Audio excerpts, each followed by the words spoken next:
Nobody pull a hamstring. Yeah, my Warm your butt cheeks up. Warm up your butt cheeks. Cut there. Copy that. There you go. Yeah, copy. Yeah. I broke it. Ew.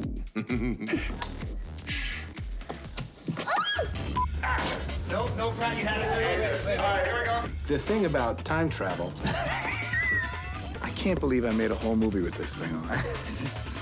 Yeah, does it look cool or doesn't feel cool, but if it looks cool, that's what matters. Do you have any idea what's coursing through my veins right now? Funyuns? Yes. Orange soda? We are getting the whole team, aren't we? A duck! Good one.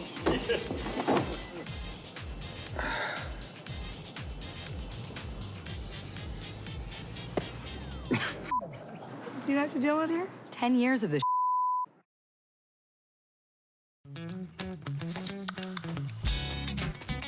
Being able to do this new version of Thor, it's hugely liberating and fun. We had a big sort of fat suit, which I think was sort of 60 or 70 pounds. This little move. Yeah, that's the shimmy. It was the hottest I've ever been. How does that feel? Oh, I mean, amazing. Looks like it's in the right spot. And we had, obviously, the beard, the hair, and I had these things that go in the mouth to kind of plump out my cheeks a bit, which sort of had a little effect on the voice as well, but probably in a good way. It was a different Thor. Hi, my name's Thor. 22 years old. Live on Asgard, and I like sugar. We're shooting a superhero film, and here's one of the most recognizable superheroes, but he's just turned into a new character. What Chris does with that character and how it just kind of has this shift. His excitement was really palpable. He had been playing the character for a while and really wanted to find something new. He has such dexterity as a talent. He's incredibly funny. He has just really lovely energy. Is he asleep? No. I'm pretty sure he's dead.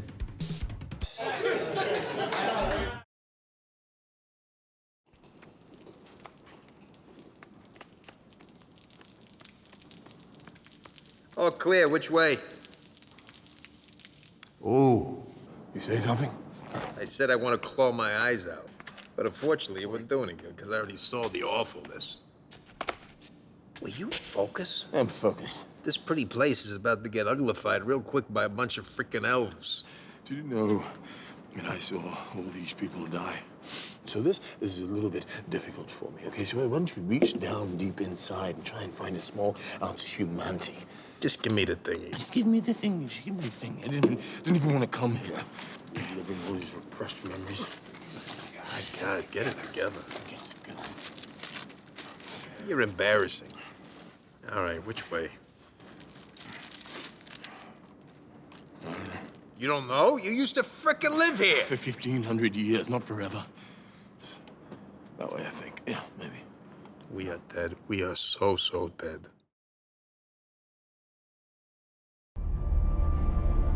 Peggy has a career, and she has a lot of self-respect, and she's pretty sick and tired of lots of men kind of not taking her seriously in the army and you know, playing around with her.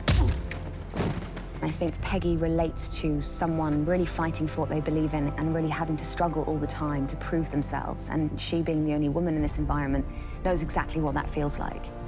It's not just the normal, everyday love story. There's something else. In the same way that we love Steve because he exhibits some sort of determination and selflessness, it's the same thing that attracts her to him.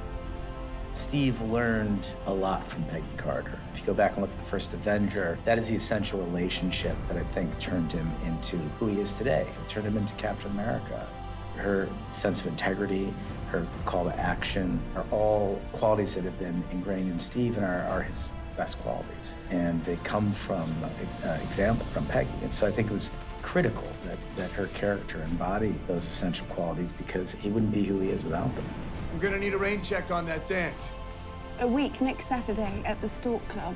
You got it. 8 o'clock on the dot. Don't you dare be late.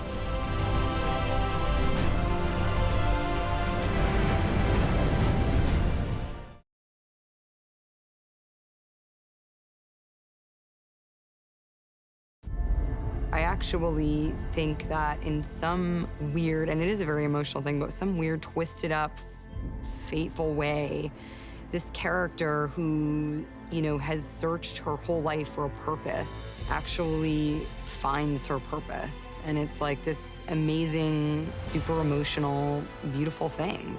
You know what I've become. I don't judge people on their worst mistakes. Maybe you should. You didn't. I feel very fortunate. It's been an incredible gift as an actor to be able to come back to a character that's as complex as Natasha. I think there's kind of a lot to explore there, and that is so exciting.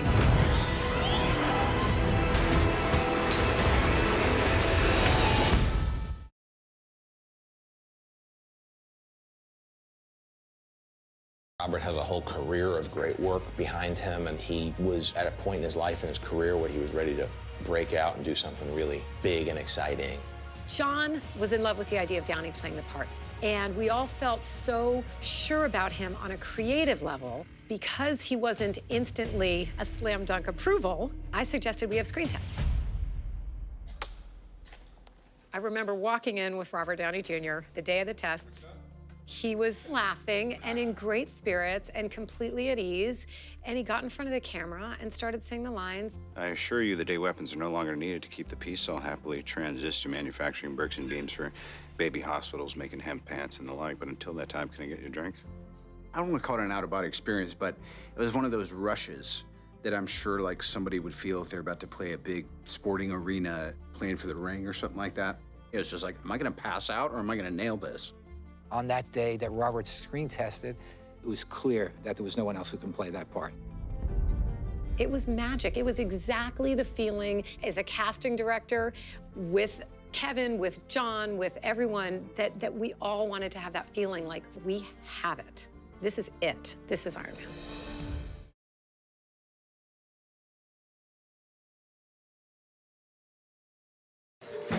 It's indescribable to work with creative people, especially people who make movies.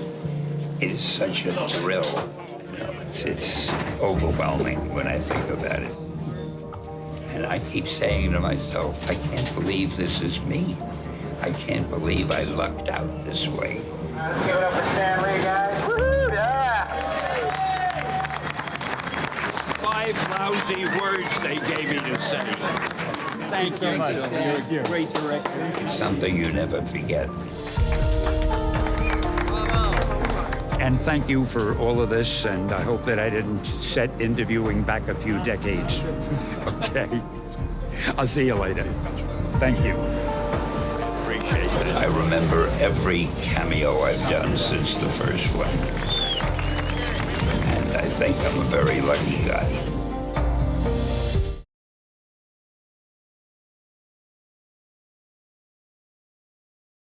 I don't know how you're gonna get it through all of Don't worry. She's got help.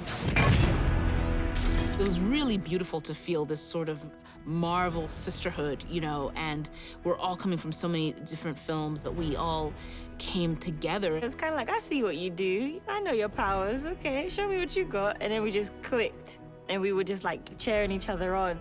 Everyone's just kind of taking their turns, moving around, trying to help each other out. It was so fun. You share this connection. So there's a connection without ever having met. It's a really cool thing about the whole battle. That day was insane.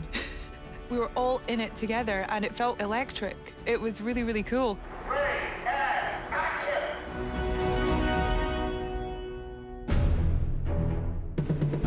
You know, I normally don't watch playback on the monitor, but I wanted to see that reveal of all the women of Marvel, and I thought it was really powerful and really exhilarating, and I was thinking of all of the young girls in the audience who will probably feel really inspired by that in one way or another, so it was a really nice thing to be a part of.